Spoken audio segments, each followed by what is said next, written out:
Billy set his cup down slowly on the table and stared at his landlady. She smiled back at him, and then she put out one of her white hands and patted him comfortingly on the knee. "How old are you, my dear?" she asked. 17. 17? She cried. "Oh, it's the perfect age. Mr. Mulholland was also 17, but I think he was a trifle shorter than you are. In fact, I'm sure he was, and his teeth weren't quite so white. You have the most beautiful teeth, Mr. Weaver. Did you know that?"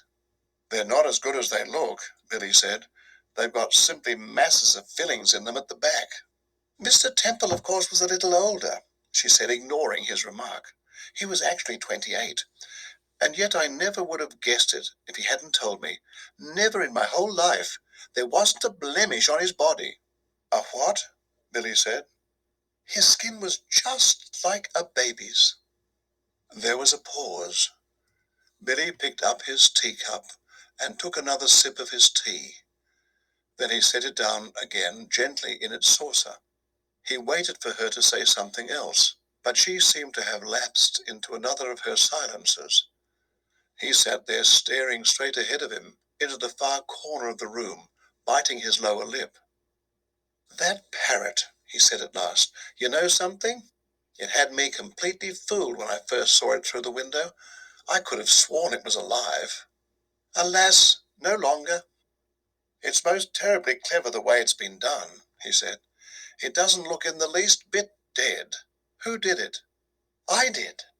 "You did?" "Of course," she said. "And have you met my little Basil as well?" She nodded toward the dachshund, curled up so comfortably in front of the fire. Billy looked at it, and suddenly he realized that this animal had all the time been just as silent and motionless as the parrot.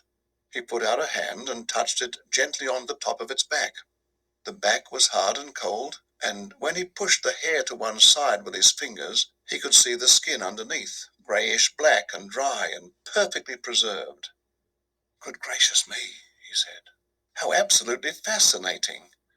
He turned away from the dog and stared with deep admiration at the little woman beside him on the sofa.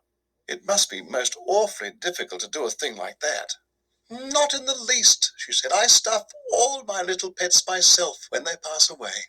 Will you have another cup of tea?" "No, thank you," Billy said. The tea tasted faintly of bitter almonds, and he didn't much care for it. "You did sign the book, didn't you?" "Oh, yes."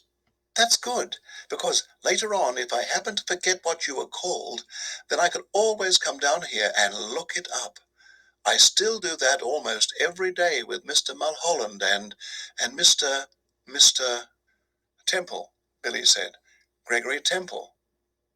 "Excuse my asking, but haven't there been any other guests here except them in the last 2 or 3 years?"